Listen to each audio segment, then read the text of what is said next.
footage from last year's event. It's one of the interviews in particular about his program.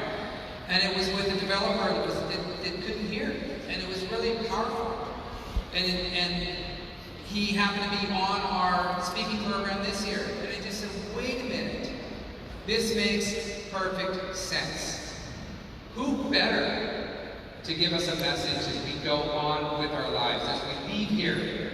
Who better to help us change as people, as individuals, as professionals, as stewards of our industry? I am really proud to announce our closing keynote speaker, Thomas Chappell, Senior Associate of Infrastructure, Systems and Infrastructure at Prudential Financial. Give it up for Mr. Thomas Chappell.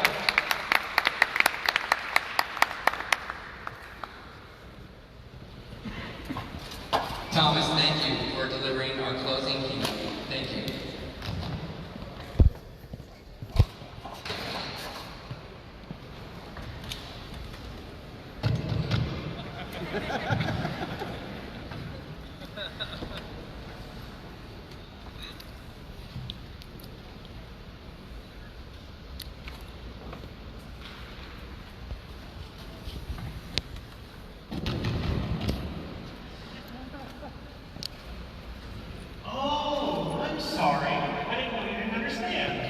I didn't realize that you didn't understand. Guess what, folks? That's how I feel most of the time. Don't worry, there are interpreters here to voice your name.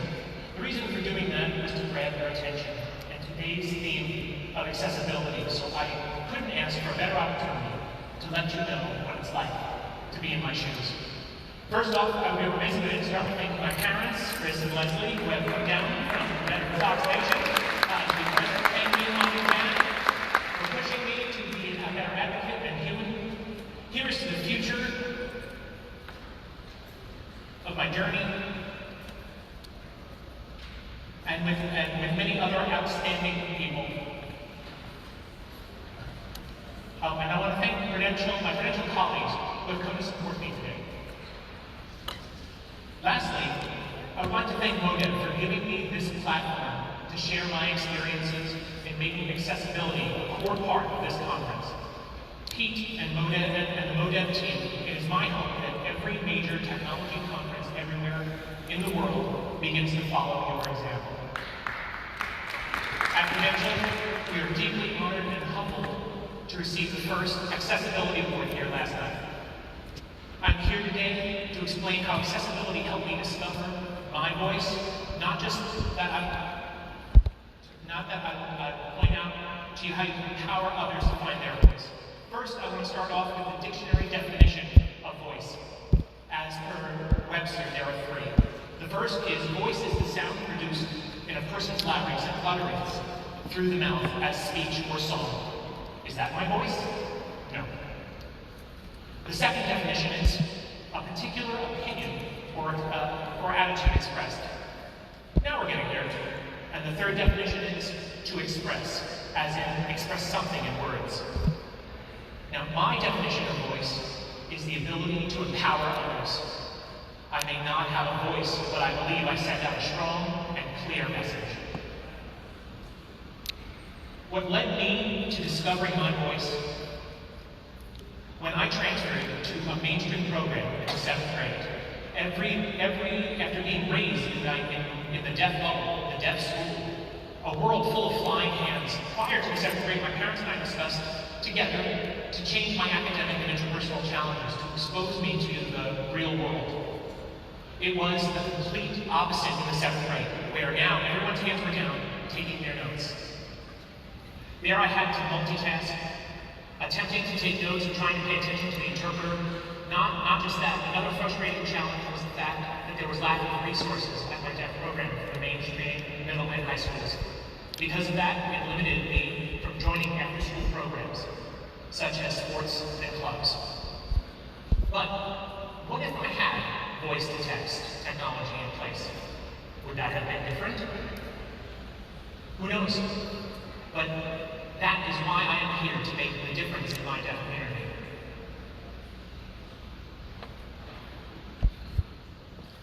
So, having entered Rochester Institute of Technology after graduating from high school in 2013, RIT provided a varied exposure of technology, of different technologies. When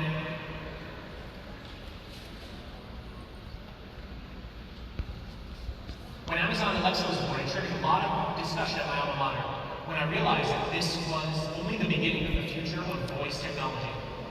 In 2017, to graduate from RIT, I needed to secure my final co-op internship. So I began applying to a countless amount of companies. What I did not expect was Prudential being interesting to me, and I realized I had to think bigger. A few months later, I found myself surrounded by many outstanding professionals at Prudential. I remember how open-minded they were, and everyone was when it came down to communicating with me. From there, I tried to find ways to communicate more efficiently. I started using basic voice-to-text technology, iPhone dictation technology in the Notes app. It worked, yes, but it was nowhere close to the solution I required. So after a successful internship experience, I had to go back to RIT to complete my final semester. And I made the decision to come back to Prudential. I chose Prudential because they embrace diversity and inclusion as a normal part of business. There was a team of people that were already willing to embrace me without any thought to treat me differently than any of the other employees. My interview process was as challenging as anyone else's. I went through all of the normal channels. There was no special treatment. I applied online, interviewed online, and in person, just like everyone else. Prudential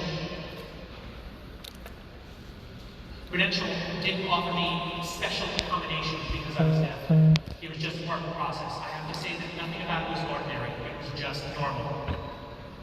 From there, I started to research existing voice and technology companies, large and small.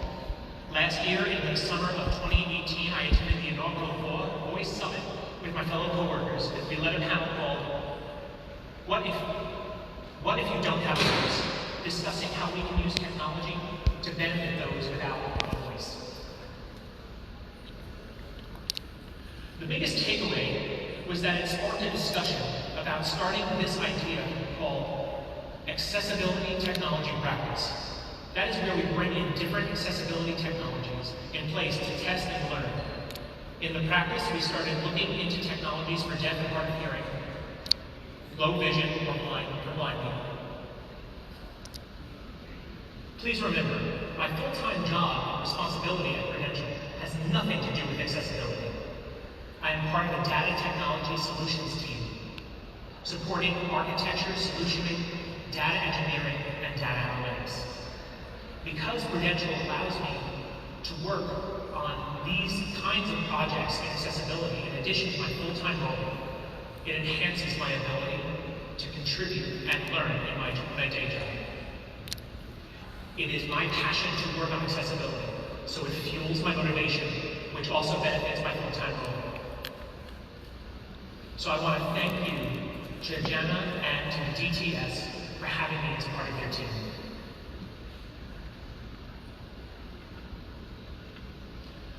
Is this practice close to being perfect? Not at all. It's still early, and I foresee a long timeline ahead of this practice. But I aspire for this to have a long-lasting impact in many ways. Let me tell you something interesting. Most deaf people work for either federal agencies or video relay service companies. Do you know why? Federal regulations require companies to meet their disability quotas by hiring deaf people. For video relay services, it is already in their comfort zone as the workers have their direct communication right there. And most of the VRS workforce are deaf, where ASL is their spoken language. Now, if you really think about it, corporate America does not have any legal requirements to hire people with disabilities, even though it may look better for them to do so. But here's the point. Doing good is good for business. Let me tell you one important statistic. Inclusive companies are 1.7 times more likely to be innovative leaders in the market. That's almost 2 times more. Here we are at one of the most big innovative conferences discussing the collaborating our into a bigger reality. With an inclusive mindset, diverse perspective, you can see a whole different result that would lead to a greater curve. Did you know that voice-to-text technology is not only applicable to deaf people, but to everyone? How, you may ask? For example, the voice-to-text app transcribes every conversation, so anyone involved in the meeting can easily benefit from the feature. Simply put, if you design it for me, your solutions will work for any employee or customer.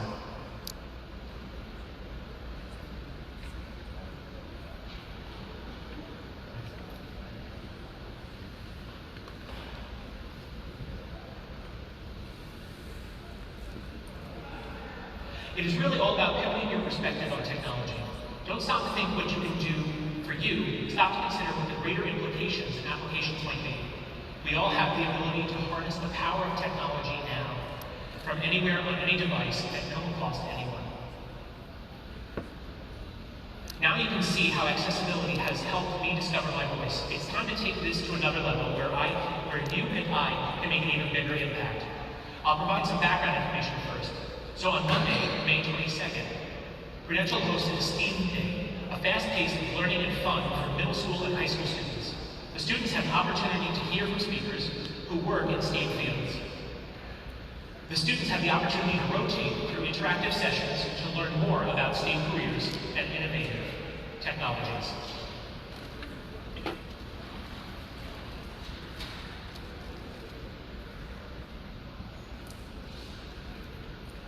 Many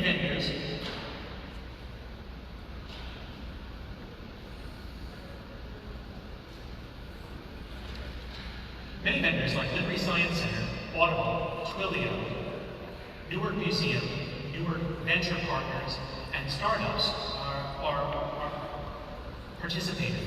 So I presented about the accessible technologies we are working with. The biggest takeaway I had was that the students were beyond amazed by how technology can be used to make things more accessible. They did not realize that it was possible to use technology to solve the problems in that vein.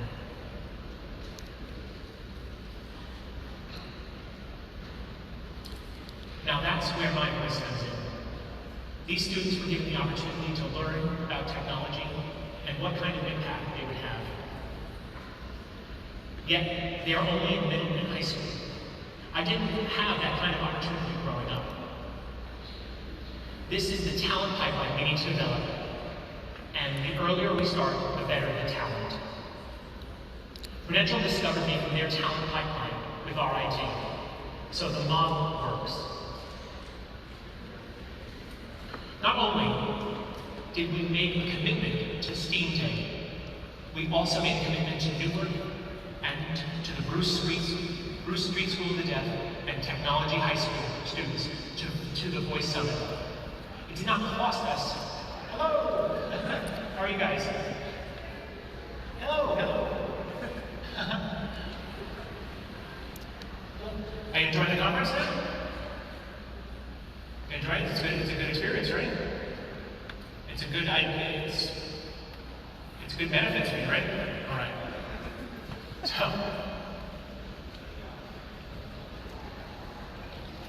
I want to thank you, Pete, for opening up this opportunity for us. Now, Bruce Street School for the Deaf is only 2 miles away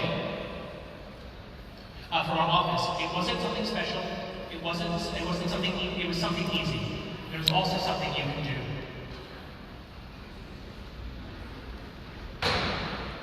Now, do you see how? Now, speaking of future technologists, I would not be here today if it was not for my alma mater. Of course, what makes it unique is a program called the National Technical Institute of the Deaf, proudly holding a special place in many deaf and hard-of-hearing people's hearts, as it is considered one of the few deaf havens out there. It currently has more than 1,200 students who are more than capable of giving back to your community and beyond. Again, many of them resort to federal agencies and video relay service companies. If you welcome them, it would open up their eyes and interests in working and serving your company. I will be at the NTID Career Fair this fall, and it's not too late to register. Connect with me on LinkedIn, and I'll be sure to help you find unique talent. So now, I want you to think about those questions. Here's my ask for each of you today. One, what technology can do to help deaf or blind people interact better? Number two, who could you help? Is there a school nearby? Is there a community you can help? It doesn't have to be blind or deaf. It could be your local kids. Three, what can you do to reach out to disenfranchised communities near you? How many of you will attend another conference before next year's Voice Summit? Okay. Great. Now, when you register, ask them if they have accessibility tools for blind and deaf individuals. Because if they have accessibility tools, it will engage their audience more if they can read the prompt. There's nothing special about it, about special accommodations. It has to become a normal part of the process. We must make this part of the normal process.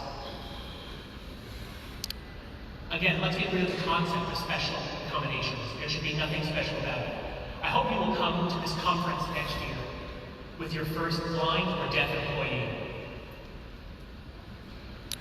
And so in closing, thank you for your commitment to being here and listening to my story. We have come far, but we still have a long way to go. Let's continue this journey together so we can give everyone a voice. Let's all stand.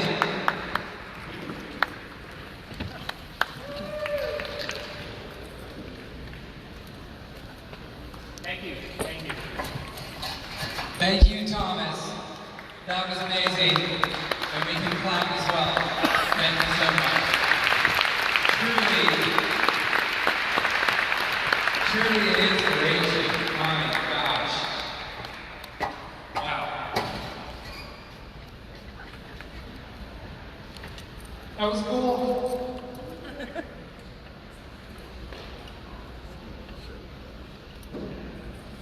Woo!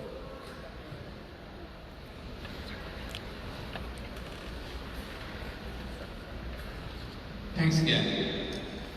And I want to thank everybody here. Truly, like the last 4 days has changed my life for the better. And everybody here is playing a role in that. And I know that we're changing each other's lives. You know, it's funny, I go back to 10 years ago, I had no idea. I started a meetup because I moved to DC from Seattle. I didn't really know anybody. I moved to Washington, DC because of love. I was marrying my wife. I didn't know anybody that I wanted to come out, so I wanted to meet other developers and collaborate, and so started a meetup community. And, you know, I just wanted to meet some people. I didn't know just how important it was to connect people together. And I stand here before you 10 years later, you know, really with a purpose. And I do want to close with a little bit of a story. I learned how to be an entrepreneur from my mother. Most people assume that, you know, you learn your business traits from your dad, you know, or somebody else, but I learned from my mom.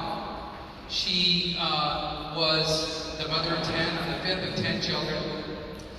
She had 9 babies, and then we didn't have enough, so we adopted one. I have a black skin brother from South America, so I grew up in a transracial family. I learned all about LGBTQ as well in my own family. But my mother became a midwife. My dad was an airline pilot, had a very successful career. And when he retired, my mom went back to school after raising all of us, and she learned how to be a midwife. And she built a business, a very successful business in midwifery. But she didn't do it to build a business. She did it because she loved to help create families. That was her mission. She grew up in Oklahoma from a broken family with alcoholism, and the dream of a family was out of her reach as a child. So she did everything she could in her adult life and late into life to help people create and build families. And while she did that, she built a really successful business. You know, when you deliver hundreds of babies a year, do the math, even though most of her patients, many of her patients were on Medicaid, and if they weren't on Medicaid, she would throw away the bill often. But she did quite well. And I remember my father grousing because of the tax problems that would create. But she just focused on building families. And I learned from that. So when I started to get into this, I realized the purpose, my purpose of doing this is just building community. And if I focus just on that, and I don't focus on other things, that at the end of the day, I would have a successful business. I stand here before you. When I started this, I had come out of my third startup. I was deep in debt. I had no money. My wife, thankfully, was a school teacher. We lived in a one-bedroom condo, and I was fortunate to have her income while I figured out what to do next. And I've been on this amazing journey. So today, I'm living the dream. I have a family in North Arlington, Virginia. We have a home that we're just remodeling, and it's not really about the material wealth, but I've been able to put a roof over our head and be proud of what I've got because of you all, because of the community that I'm able to enjoy and able to nourish. But really, the biggest wealth that I have is in this community and on all of you. And I am honored and thrilled just to be a part of this, to be a part of this movement, to be a part of this Voice First community. I have heard over and over again people come up to me and just say, "This has been amazing. I have met so many people and I have so many new friends." To watch the meetups that are happening, the little meetups within the event, it's been inspiring, and I am just so thankful and so gracious to you all for being a part of it. So thank you very much for being a part of my life. We now are going to close out this conference, close out Voice 2019. I'm really excited for the future, where this is going, where this is all headed. It's going to get really exciting. We have a little party that we're throwing for you all at the Robert Tree Hotel. It's in the schedule on the app. The address is in there. So the Robert Tree is just down across from Military Park.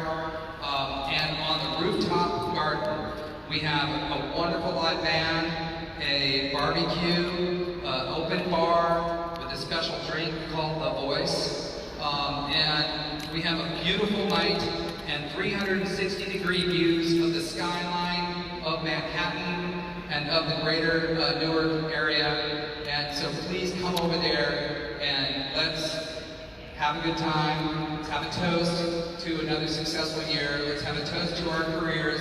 Let's have a toast to our new friends here in Newark and all of you.